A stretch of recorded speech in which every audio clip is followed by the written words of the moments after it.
चले, अब हम आ जाते हैं कोलर्जिक एगोनिस्ट पे, चैप्टर पे।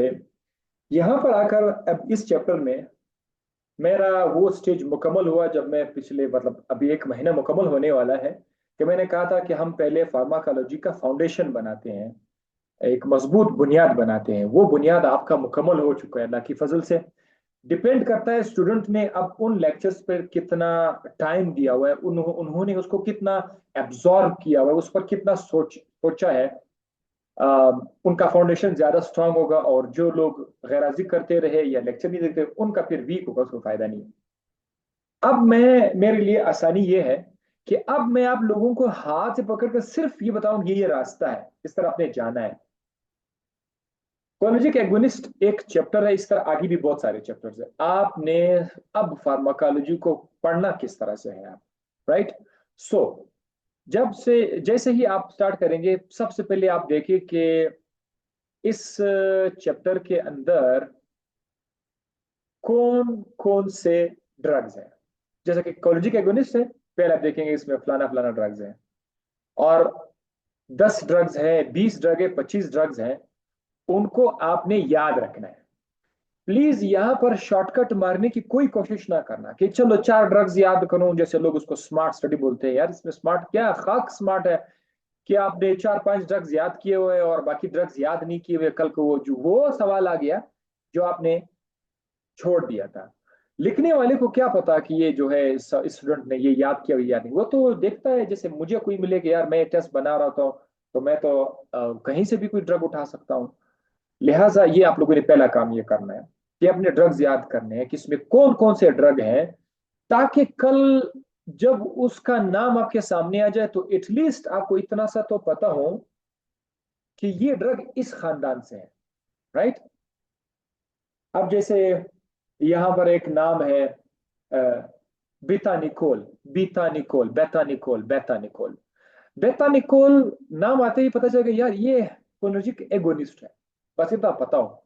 बाकी जाकर हम और देख लेते हैं। एक ये क्लासिफिकेशन में अक्सर ड्रग्स की क्लासिफिकेशन अक्सर कैटेगरीज होते हैं कि भाई ये एगोनिस्ट तो है, ये डायरेक्ट एगोनिस्ट है, ये इनडायरेक्ट एगोनिस्ट है, ये मिक्स्ड एगोनिस्ट है। ऐसा कुछ नाम होगा। ये डायरेक्ट एंटागोनिस्ट है, ये इनडायरेक्ट है। वो कैटेगरीज भी आपने याद रखने हैं। अच्छा, ये जो ड्रग है, जैसे मैं आपको मिसाल बताता हूं। अगर सवाल आ जाए पिलोकार्पिन, सवाल आ गया पिलोकार्पिन, पिलोकार्पिन, ये स्टूडेंट ने इतना याद तो किया हुआ है कि ये एक कोलिनर्जिक एगोनिस्ट है। CH कोलिनर्जिक एगोनिस्ट, इतना याद है कि एगोनिस्ट है। लेकिन अब कोलिनर्जिक एगोनिस्ट के अंदर सब डिविजन्स बने हुए हैं, ये डायरेक्ट है या इनडायरेक्ट एक्टिंग है। तो फिर आपको याद होना चाहिए कि यार ये डायरेक्ट एक्टिंग है, राइट। तो ये काम आप लोगों ने करना है। ये काम अब मेरा नहीं है, क्योंकि अगर मैं टेस्ट देता हूं ना तो मैं भी याद कर लेता। मुझे क्या जरूरत है इन चीजों को याद करने की, मुझे क्या जरूरत है इन चीजों को याद करने की। तो ये आप लोगों ने ये काम करना है। और मैं अपने स्टूडेंट्स को जो है ये वाली जो बुक है लिपिन कॉर्ट की, ये मैं प्रिस्क्राइब कर देता हूँ अपने स्टूडेंट्स को अक्सर।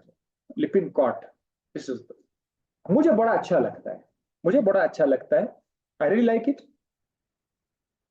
क्योंकि उसमें सारी चीजें कलर्ड डायग्राम है, और एग्जामिनेशन पॉइंट बड़े अच्छे अच्छे पॉइंट्स उन्होंने उसमें डाल दिए हुए, ठीक है। सो आप लोग अगर ये करेंगे तो ज्यादा अच्छा होगा। और आगे हमने करना क्या है इंशाल्लाह से, जैसे ही यहाँ से एक दो चैप्टर मैं करा देता हूँ, फिर ये सिलसिला मैं आपके हवाले कर देता हूँ। फिर आप लोगों ने एक एक चैप्टर पढ़ना है, क्योंकि सब कुछ तो आपके पास आ गया, आपसे प्रिसेप्टर है, याद करना होता है। मैं फिर कुछ टेस्ट लूंगा बाद में फार्माकोलॉजी के चैप्टर से, जस्ट आपको चेक करने के लिए कि आपने कितना किया हुआ है। मिसाल मैं बताऊंगा कि यार मैं अ, अगले दिन एंटी डिप्रेसेंट से एक टेस्ट बना रहा हूं। आप लोगों ने एंटी डिप्रेसेंट का चैप्टर याद किया होगा, पढ़ा होगा। मैं फिर अपनी तरफ से आसान मुश्किल सवाल उठा उठा के टेस्ट बना लूंगा, आपको दे दूंगा, ताकि आपको अंदाजा हो जाए कि यार ये चैप्टर आपने अच्छा याद किया हो या नहीं। भाई वो काम मैं बाद में करूंगा। लेकिन ये सिलसिला फार्माकोलॉजी का जल्द मैं अपनी तरफ से खत्म करके मैं शिफ्ट हो जाऊंगा फार्मास्यूटिक्स की तरफ, ठीक है। मैं वहां पर चाहूंगा, लेकिन यहाँ पर अभी मैंने आपको थोड़ा सा और साथ देना है। चले, कोलिनर्जिक एगोनिस्ट, ये आपका न्यू चैप्टर है। कोलिनर्जिक न्यूरॉन्स कहाँ कहाँ पर है? 6 जगहों पर मैंने बताया था ना, 6, वो सारे के सारे यहाँ पर है।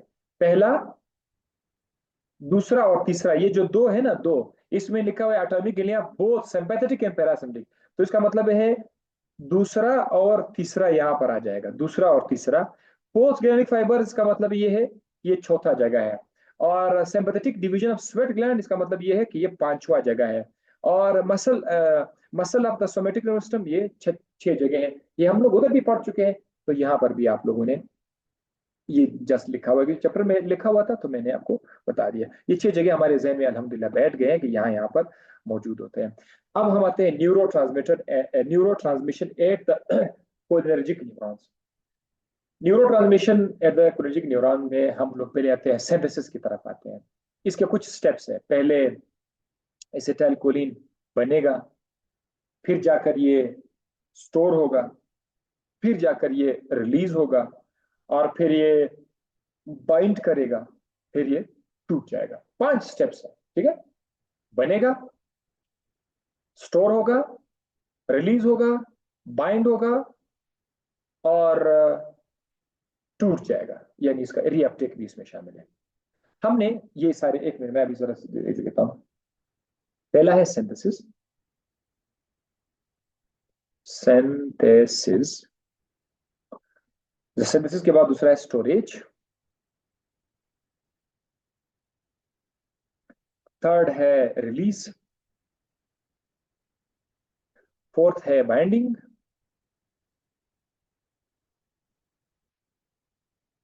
और इसका तोड़फोड़,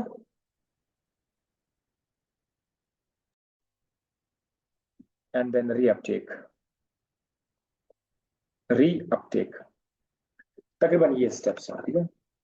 binding to the receptor, degradation, डीके की जगह आप लोग डिग्रेडेशन लिख देते हैं। एंड देन रिसाइकलिंग, रीअपटेक या रिसाइकलिंग, रिसाइकलिंग। सो ये स्टेप्स है जिसको हम आपको अभी एक एक बताएंगे। ये वैसे मैं वीडियो में आपको बता चुका हूँ, वीडियो आपने देख ली भी है, सारा का सारा आपने देखा हुआ है, या बार हम बता देंगे। ये जो डायग्राम आप देख रहे हैं, ये एक न्यूरॉन का डायग्राम है, और इस न्यूरॉन के अंदर एसिटाइल पहले से अंदर मौजूद होगा। एसिटाइल कोलिन जो है, कोलिन इस तरह लिखता जाता है, छोटू छोटू एन के ऊपर एक CH3, इधर एक और CH3, इधर एक और CH3, छोटू छोटू एन छत्री 3। ये कोलिन है। आपके ख्याल में ये जो न्यूरॉन का मेम्ब्रेन है, membrane membrane of the neuron, इस न्यूरॉन को क्रॉस करके आ सकता है या नहीं? कौन स्टूडेंट मुझे बता सकता है, नहीं बताया, क्या ये जो कोलिन है ये इस मेम्ब्रेन को क्रॉस करके आ सकता है आसानी से या नहीं? जवाब यस और नो में दे दे।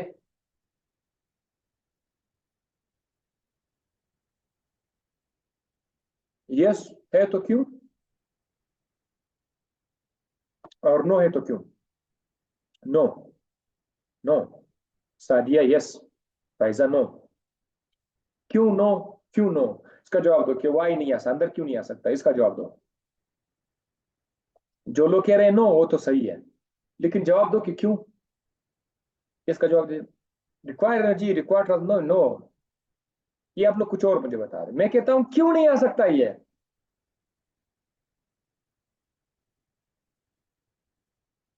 वाइवा हो रही है आप लोगों की, ठीक ठाक वाइवा हो रही है। रिक्वायर्ड एनर्जी मैं मानता हूं, रिक्वायर्ड ट्रांसपोर्ट ठीक है, बट मैं ये कहता, मैंने क्यों नहीं आ सकता। आप कह रहे हैं इसको एनर्जी चाहिए। क्यों एनर्जी चाहिए, क्यों ट्रांसपोर्ट चाहिए? हम्म? सोडियम चाहिए, सिंथेसिस नहीं है। अरे भाई, बात बहुत सिंपल है यार। देखो, हम्म कोलिन के ऊपर आपके अंदर आपको नाइट्रोजन नजर आ रहा है कि नहीं नजर आ रहा? नाइट्रोजन पर कितने चोटूज अटैच है? 3 चोटू अटैच है। नाइट्रोजन ने कितने बॉन्ड्स बनाए हुए हैं? नाइट्रोजन आमतौर पर कितना बॉन्ड्स बनाता है? नाइट्रोजन आमतौर पर 3 बॉन्ड्स बनाते हैं, NH, 3 बॉन्ड्स बनाते हैं। जब नाइट्रोजन 4 बॉन्ड्स बनाएंगे तो उस पर प्लस का चार्ज आएगा, तो यहां पर जो नाइट्रोजन इस पर प्लस का चार्ज आएगा। सो ये आयन है, ये चार्ज है, चार्ज। बात सिंपल। तो 4 चीजें अंदर आसानी से नहीं आ सकती, ये बात थी। बहरहाल, इसको अब आप लोगों का जवाब सही होगा कि अब उसको एनर्जी डिपेंडेंट, एनर्जी पर इस पर खर्चा करके इसको अंदर लाया जाएगा। अंदर जो कोलिन है, अब मैं इसको CH लिखूंगा, ये अंदर आ गया, ठीक है, अंदर आ गया। सो इसके साथ अब इसको हमने बाइंड करना है, किसके साथ? कोएंजाइम ए और एसिटाइल ग्रुप जो पहले से मौजूद है, इनको अब आपस में कंबाइन करना है। सो वो एंजाइम का नाम आपने याद रखना है। एंजाइम का नाम क्या है? Choline acetyl transferase. Choline acetyl transferase, transferase, ये एक एंजाइम है। ये क्या करेगा ये एंजाइम? ये एसिटाइल को कंबाइन करेगा किसके साथ? कोलिन के साथ। तो इनसे बनेगा एसिटाइल कोलिन ACH, मुकम्मल हो जाएगा, आपके न्यूरॉन के अंदर ये बन जाएगा।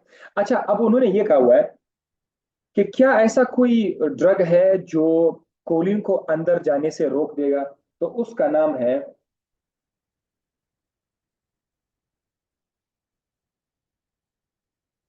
हीमीकोलिनियम। हीमी हीमीकोलिनियम, कोलिनियम, ये एक ड्रग है।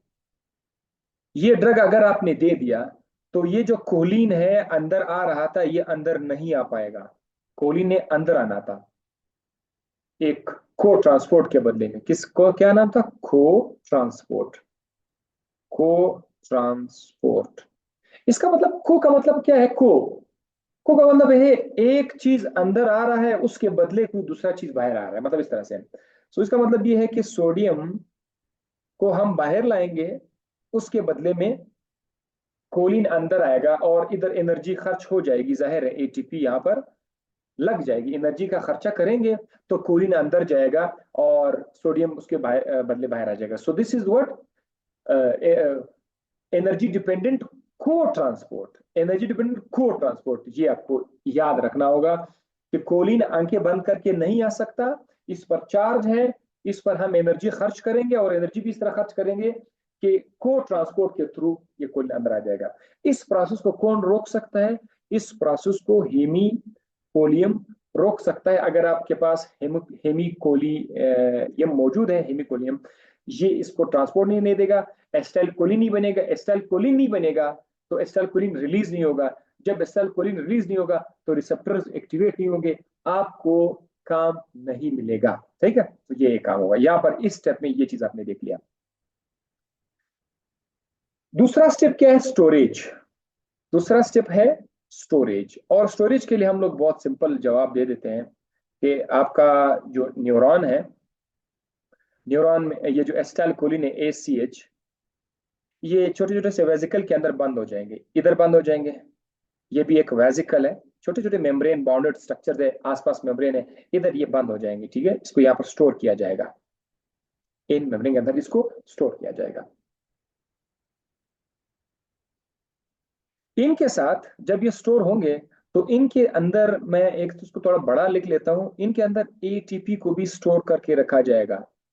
ठीक है, ATP भी इसके अंदर, और साथ साथ एक और चीज भी है, प्रोटियोग्लाइकेन।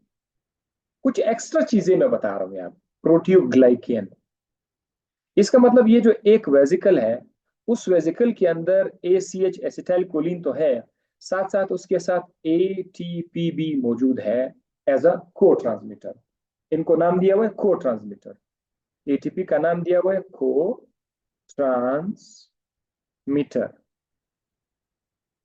ये उसको चेक एंड बैलेंस करेगा, ये इसके अंदर मौजूद है। सो प्रोटियोग्लाइकेन भी है, ATP भी है और एसिटाइल कोलिन, ये तीनों इस गुब्बारे के अंदर स्टोर हो गए, पड़े हुए। हमारा टारगेट का चीज क्या है? एसिटाइल कोलिन है। तो यहां पर ये हो गया खत्म। नाउ थर्ड स्टेप क्या है? थर्ड स्टेप, दूसरा स्टेप खत्म हो गया। थर्ड स्टेप है आपका रिलीज। रिलीज में क्या होगा? ये जो एसिटाइलकोलिन यहाँ पर पड़े हुए, ये खुद से रिलीज नहीं हो सकते हैं जब तक यहां से ऊपर से नर्व इम्पल्स आ रहा हो। Nerve impulse. अब आपका एसिटाइलकोलिन तो न्यूरॉन की एंडिंग्स में है ना, यहाँ पर जो न्यूरॉन खत्म और इधर है, तो ऊपर से एक नर्व इम्पल आएगा। जब नर्व इम्पल आएगा, इस नर्व इम्पल्स की वजह से बाहर कुछ कैल्शियम आयंस होंगे, बाहर कैल्शियम आयन होंगे, या छोटे छोटे से सुराख होते हैं। ये कैल्शियम आयन इन सुराखों से अंदर आकर इन वेजिकल को के साथ दो काम करेगा। एक तो ये वेजिकल्स इस मेम्ब्रेन के साथ अटैच हो जाएंगे, जो न्यूरॉन का मेम्ब्रेन है। न्यूरॉन का मेम्ब्रेन मैं जरा आप लोगों के लिए लिख लेता हूँ। न्यूरॉन का मेम्ब्रेन थोड़ा सा मोटा करके लिख लेता हूँ। ये जो न्यूरॉन का मेम्ब्रेन है, न्यूरॉन का जो मेम्ब्रेन है, इसके साथ आपका जो वेजिकल है, इन वेजिकल को यहां पर इसके साथ अटैच किया जाएगा। अटैच, ये काम कौन कर रहा है? कैल्शियम की मदद से हो रहा है। सो इस अटैच्ड वेजिकल जो मेम्ब्रेन के साथ अटैच हो गया है, अब ये मेम्ब्रेन खुल जाएगा। पूरा जो मेम्ब्रेन है वो खुल जाएगा इस तरह से। ऐसा आपने पढ़ा था, एक्सोसाइटोसिस। एक्सोसाइटोसिस। तो ये न्यूरोट्रांसमीटर्स क्या करेंगे? ये न्यूरोट्रांसमीटर बाहर आ जाएंगे। ये आपके न्यूरोट्रांसमीटर एसिटाइलकोलिन बाहर आ जाएंगे, वो उसका मेम्ब्रेन से बाहर आ जाएंगे। एक्सोसाइटोसिस उसको बोलता है। सो इसको क्या कहते हैं? रिलीज। ठीक है। अब रिलीज को हम देखते हैं कि क्या ऐसा कोई ड्रग है जो इस रिलीज को ब्लॉक कर सकता हो। जी हाँ। तो उसका नाम है बोटोलिनम टॉक्सिन। बोटोलिनम, बोटोलिनम, ये एक ड्रग है।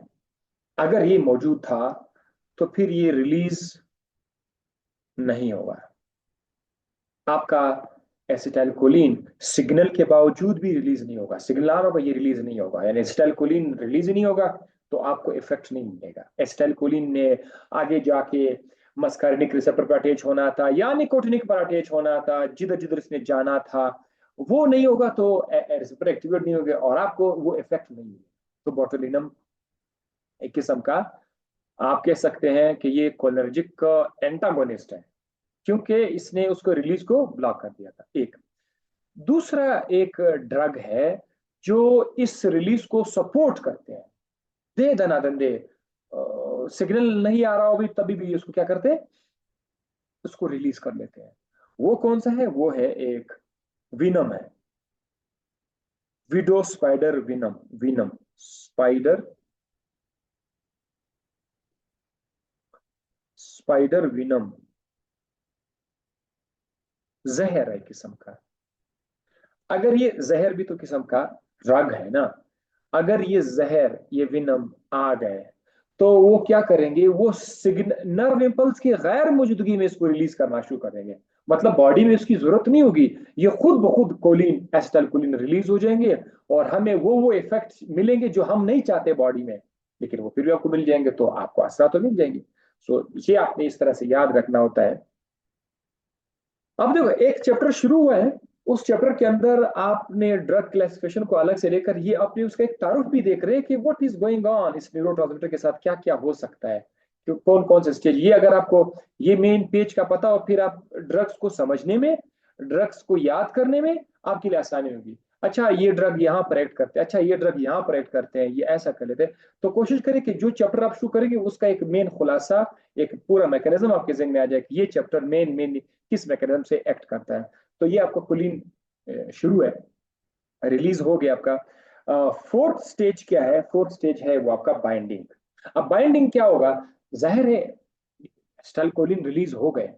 अब रिलीज होने से ये इन्होंने ऐसे इनका असल काम अभी रहता है, इन्होंने जाकर रिसेप्टर के साथ अटैच होना है। सो यहां पर जरूर जरूर या तो कोई दूसरा न्यूरॉन होगा, या तो कोई दूसरा न्यूरॉन होगा, या फिर कोई सेल होगा। ये दो ऑप्शन हो सकते हैं, चाहे कोई न्यूरॉन हो या सेल हो, जो भी हो, कोई दूसरा न्यूरॉन हो या कोई और न्यूरॉन के अलावा कोई और सेल हो, उन पर रिसेप्टर्स अटैच होंगे। तो अब मैं यहाँ पर रिसेप्टर्स अटैच करता हूँ।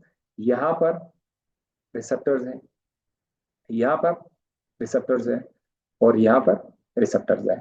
अगर ये वाला सेल है तो फिर इसके लिए भी यहाँ पर क्या होंगे, रिसेप्टर्स होंगे।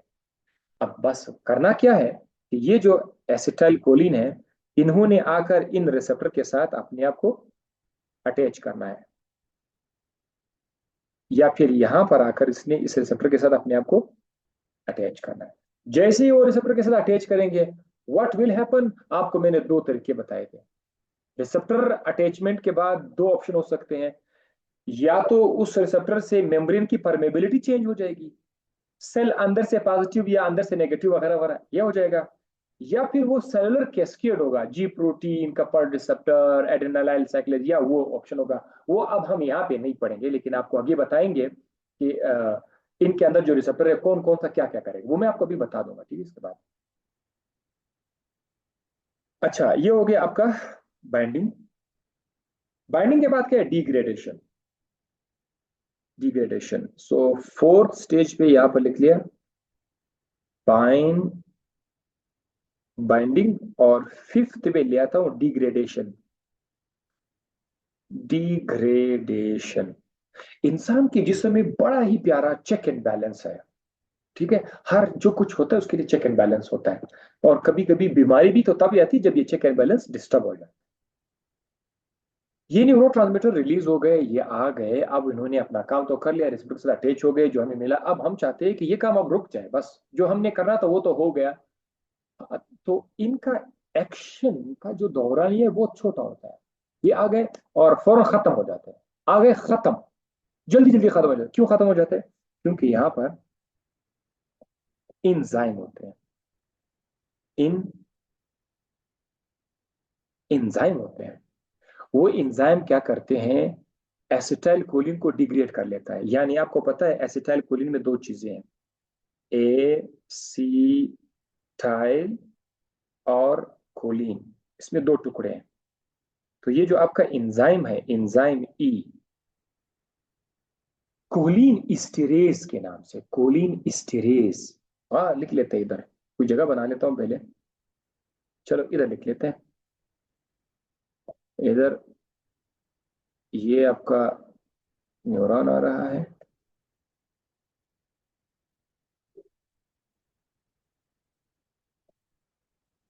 अच्छा, दो न्यूरॉन के दरमियान जो खाली जगह आपको नजर आ रहा है, this is called synaptic cleft. Overall जो जगह है उसको साइनेप्स कहेंगे, ठीक है, साइनेप्स। लेकिन ये जो आपको जगह नजर आ रहा है जहां पर आपको न्यूरो रिलीज होते हुए, this is called synaptic cleft. Synaptic cleft के अंदर क्या है, इंजाइम ई है, और वो क्या करेगा, उस इंजाइम का नाम है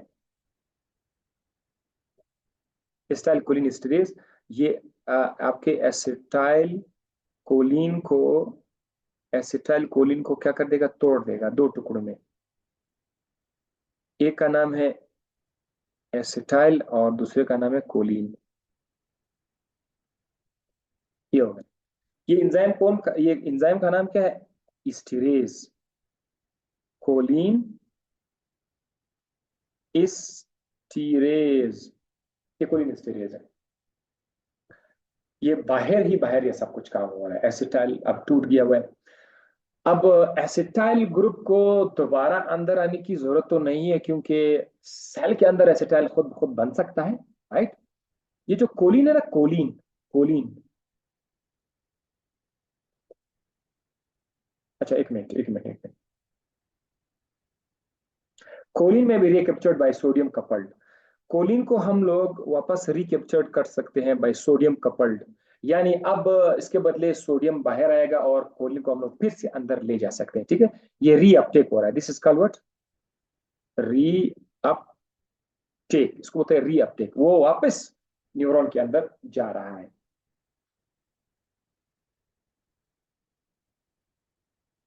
अच्छा, वहां पर जाकर एसिटाइल तो होगा, एसिटाइल को मौजूद होगा, उधर के साथ मिलकर फिर से वही बनाएगा। ठीक है, तो ये रीअपटेक हो गया। अब मैं आपको मजे की बात बताता हूँ कि कोलिनर्जिक एगोनिस्ट कैसे कैसे हो सकते हैं। कोलिनर्जिक एगोनिस्ट कैसे कैसे हो सकते हैं? पहला, डायरेक्ट। वो डायरेक्ट जो है, कोई और ड्रग है, वो स्टाइल कोलिन नहीं है, वो डायरेक्ट यहां पर आ गया, या यहां पर कोई रिसेप्टर है कोलिन का, तो वो ड्रग डायरेक्ट यहां पर आ जाता है। ये हो गया एक कैटेगरी, सही है, डायरेक्ट एक्टिव। दूसरा है इनडायरेक्ट। दूसरा है इनडायरेक्ट। डायरेक्ट में निकोटिनिक रिसेप्टर भी हो सकता है, निकोटिनिक रिसेप्टर भी हो सकता है। कोई ड्रग डायरेक्ट निकोटिनिक पर आ जाए डायरेक्ट, या मस्कारिनिक पर आ जाए। नेक्स्ट पेज पे कर लेता हूं। कोलिनर्जिक एगोनिस्ट, इसका पहला तरीका देख लेते हैं। ये डायरेक्ट निकोटिनिक रिसेप्टर पर आ जाते हैं, निकोटिनिक रिसेप्टर पर आ जाए, या फिर वो मस्कारिनिक रिसेप्टर पर आकर अपना काम करें। ये एक है। दूसरा क्या है? दूसरा है indirect acting cholinergic agonist. Indirect, indirect agonist. इनके साथ आगे क्या लिखा हुआ है? इनके साथ लिखा हुआ है anti cholinesterase agent, anti cholinesterase, anti cholinesterase. आगे ये भी लिखा हुआ है रिवर्सिबल। ये भी कौन सा कैटेगरी है? आपको इस डायग्राम में क्या बताया गया था? इस डायग्राम में मैं आपको डायरेक्ट तो आपको समझ आ गया, डायरेक्ट का नाम आप याद रखोगे, ठीक है, डायरेक्ट फलाना फलाना फलाना फलाना फलाना फलाना। इनडायरेक्ट करते क्या है? ये जो आपका कोलिन है ना, कोलिन से ये वाला जो इंजाइम है, ये वाला जो इंजाइम है, कुछ ऐसे ड्रग्स हैं, गौर से सुनो, ये ड्रग्स रिसेप्टर पे नहीं जा रहे हैं ना, ना। ये ड्रग्स क्या करते हैं? ये ड्रग्स कोलिन स्टेरेज पर आकर इसको ब्लॉक कर देते हैं। जब कोलिन स्टेरेज ब्लॉक हो गया तो व्हाट विल हैपन? जल्दी जल्दी बताओ, जल्दी शाबाश बताओ, ऐसे कोलिन स्टेरेज एंजाइम ब्लॉक हुआ, क्या होगा? जल्दी बताओ, पेन का चार्ज खत्म होने वाला है।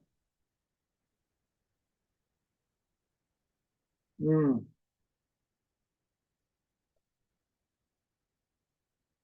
Style cooling increase, style cooling break नहीं होगा इसरार अहमद। ये गुलियाजू, स्टाइल कूलिंग इंक्रीज, यस, बिल्कुल, ये ब्रेक नहीं होगा। इसका मतलब क्या है कि आपका एसिटाइल कोलिन जो आमतौर पर वो जल्दी जल्दी टूट जाता था, एक्शन छोटा छोटा मिल जाता था, अब एसिटाइल कोलिन बड़ा रहेगा, आपका एक्शन लंबा हो जाएगा। ठीक है, एक्शन क्या होगा? लंबा हो जाएगा। तो ये ड्रग भी तो एगोनिस्ट हो गए ना। इन ड्रग्स ने भी एसिटाइल कोलिन के काम को मिमिक कर दिया। Mimic, MIMIC, mimic. मिमिक का मतलब क्या है? जो दूसरों के काम को सपोर्ट करे। तो ये वाले ड्रग्स अब डायरेक्ट नहीं हुए, इनडायरेक्ट हो गए। ठीक है, इनडायरेक्ट हो गए। एक और बात भी याद रखिएगा, ये ड्रग ने इंजाइम को इस तरह ब्लॉक कर दिया कि रिवर्सिबल, यानी कुछ देर के बाद हो सकता है ये इंजाइम वापस रिलीज हो जाए और उस ब्लॉकेज से निकल जाए और फिर वो स्टाइल को तोड़ना शुरू करे। तो ये रिवर्सिबल है। ठीक है, ये रिवर्सिबल है। ये सेकेंड कैटेगरी है। इसका नाम बड़ा प्यारा नाम, इसके नाम में जब फाइसोस्टिग्माइन, पायरिडोस्टिग्माइन, हाँ, माइन माइन इसमें बहुत ज्यादा ज्यादा, पायरिडोस्टिग्माइन, रिवास्टिग्माइन, रिवास्टिग्माइन, गालंटामाइन, इसके नाम के आखिर में ये माइन माइन आ रहा है, फाइसोस्टिग्माइन। हाँ, कुछ ऐसे ड्रग है जिसमें वो नहीं है, जैसे कि टकरीन, टकरीन, और डोनिजिपिल। अच्छा, मैं नाम याद करने के लिए कुछ तरीका मैं बताता हूँ। इन नामों के साथ ना आप अपने माइंड में कुछ चीजें कनेक्ट किया करो, बलूची जबान में, पश्तो जबान में, सिंधी में, पंजाबी में, इनके साथ कुछ कनेक्ट किया करो तो याद हो। जैसे कि ये जो टेकरीन है ना, टेकरीन, इसको मैंने वो टकरी से याद किया था, ठीक है, टकरी, टेकरीन, हालांकि बहुत अलग नाम है, लेकिन मैंने अपने जहन के लिए इसको महफूज रखने के लिए मैंने इसको टेकरीन, टकरी से वो किया था। अब दोनी जिपिल नहीं है, दोनी जिपिल। ये क्योंकि मैं क्रिकेट का भी बहुत शौकी हूँ, था, अभी भी हूँ। तो धोनी, जो MS धोनी है, क्रिकेटर है, धोनी जिपिल से मैंने इसको धोनी धोनी धोनी करके धोनी जिपिल याद याद हो गया। फाइसोस्टिग्माइन, फाइसोस्टिग्माइन, फाइसे, फाइसो, फाइजो, फाइजो, फाइजो नाम से मैंने फाइजोस्टिग्माइन को भी याद किया। और ये स्टिग्मा बड़ा एक मशहूर नाम है प्लांट्स के अंदर, स्टिग्मा, ठीक है, प्लांट के फूल के अंदर स्टिग्मा। तो उधर से वो फूल का नाम आया, और यहाँ पर फाइसो आया, कभी पैसो आया, कभी पैसे आया, फाइसो स्टिग्माइन, इस तरह से ये नाम याद हो गया, ठीक है। तो आप लोगों ने भी किसी ना किसी तरीके से ये आपकी खोपड़ी के अंदर इन नामों को आपने स्टोर करना है। हाँ। अब दूसरा है irreversible, indirect acting cholinergic agonist, irreversible third category है। सो ये इनडायरेक्ट एगोनिस्ट, एक था रिवर्सिबल और दूसरा है इरिवर्सिबल, इरिवर्सिबल। ये फिर ऐसे ड्रग्स होते हैं जो कोलिन स्टेरेज को इस तरह ब्लॉक करते हैं कि हमेशा के लिए उसको ब्लॉक कर देते हैं, वो कभी उठता ही नहीं है। तो वो इरिवर्सिबल के लिए फिर कौन कौन से है? इकोथायोफेट है, इकोथायोफेट, ये अगर आ गया ना, हमेशा के लिए उस एंजाइम को ब्लॉक कर देगा। तो इसका हम आपको बताते हैं कि इसका थेरापेटिक यूजेस क्या है। Ophthalmic solution of the drug, open angle glaucoma, glaucoma, GLAUCO, glaucoma. आंख के पीछे पानी ज्यादा हो जाते हैं, और वो आंख के पीछे जो एक नर्व आया हुआ है, ऑप्टिक नर्व, उस नर्व को दबा देते हैं, उसे दर्द, बहुत ज्यादा दर्द होती है, तो उसको बोलते हैं ग्लाउकोमा। तो ग्लाउकोमा में जो है ये ड्रग हम इस्तेमाल करते हैं। अक्सर लोगों को ना मसला रहता है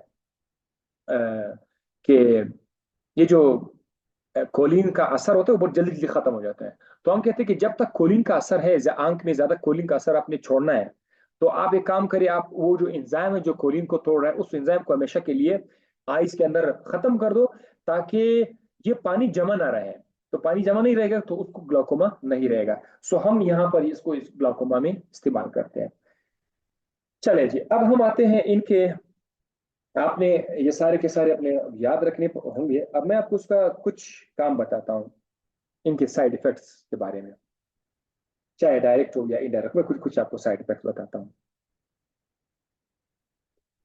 ये वाले जो ड्रग्स हैं, आपको आपको वो पिक्चर याद है जो मैंने बताया था कि जिस समय कहाँ कहाँ पर सिंपैथेटिक का डायग्राम गया हुआ है, कहाँ कहाँ पर पैरासिम्पैथेटिक गया हुआ है। आपको पक्का याद है कि दिल दिल के केस में, हार्ट के केस में कोलिनर्जिक न्यूरॉन आया हुआ है, कोलिनर्जिक न्यूरॉन आया हुआ है।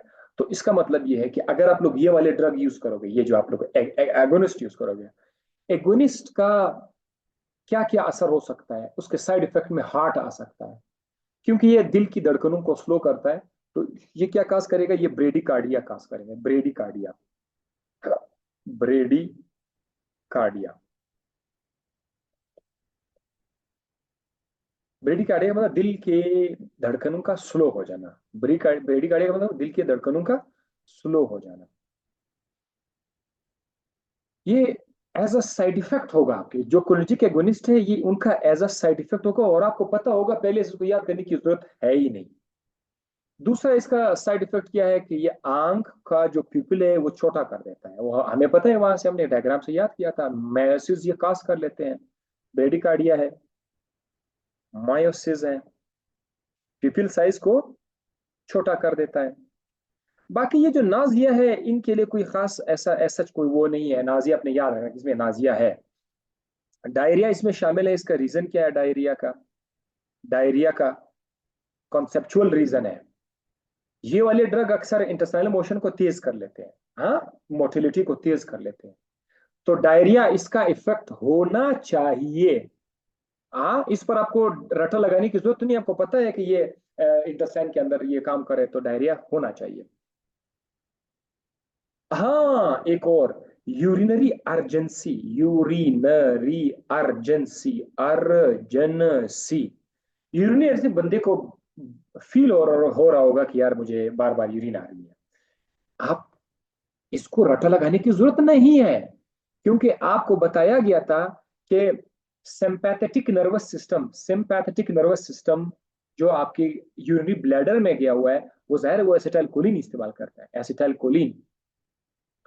तो वो एसिटाइल कोलिन यूरिनरी ब्लैडर में जाकर ट्राइगोन मसल को क्या कर देता था, रिलैक्स कर देता था, और डेट्रोसर मसल को वो कंट्रैक्ट कर लेता था, तो पेशाब आने के चांसेस थे। सो ये वाले जो ड्रग है कोलिनर्जिक एगोनिस्ट होंगे, चांसेस है कि यूरिनरी अर्जेंसी काज करेगा। हाँ ठीक है, ये मैंने आपको उसके साइड इफेक्ट दे दिए।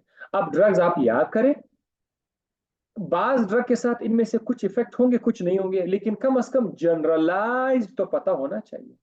अब देखो, सारे ड्रग के साथ ये सारे इफेक्ट आपको नहीं मिलेंगे, लेकिन कम से कम हमें इतना तो पता चल गया कि यार ब्रेडिकार्डिया इनके साथ हो सकता है, हाँ, यूरिनरी अर्जेंसी हो सकती है, डायरिया हो सकता है, और यही चीज आएगा एमसीक्यू जब वो बनाएंगे तो आप सब एक ड्रग का नाम देंगे कि फलाना ड्रग का कौन सा साइड इफेक्ट हो सकता है, कॉन्स्टिपेशन, डायरिया, मिड्रियासिस, हाँ, यूरिनरी स्टॉपेज। तो फिर आप क्या करोगे, आप बोलोगे यार डायरिया है, कॉन्स्टिपेशन तो नहीं हो सकता यार, या मुझे पता है यार कॉन्स्टिपेशन नहीं हो सकता। हाँ, बस बात खत्म। चले ठीक है, अब थोड़ा सा आपको मैंने ये बताना है, टाइम और 1 मिनट रहेगा, चलो टाइम खत्म होने वाला है। इस पर मजीद कुछ और बातें कल भी करेंगे, और इंशाल्लाह फिर इसको हम लोग फिनिश करेंगे। कल भी थोड़ा और मैंने आपको कुछ बताना है, और मैं आपको बताऊंगा कि आप लोगों ने किस किस तरह से आगे इस चैप्टर को लेके जाना है। सो कल भी ये सिलसिला चलता रहेगा इंशाल्लाह। अल्लाह हाफिज।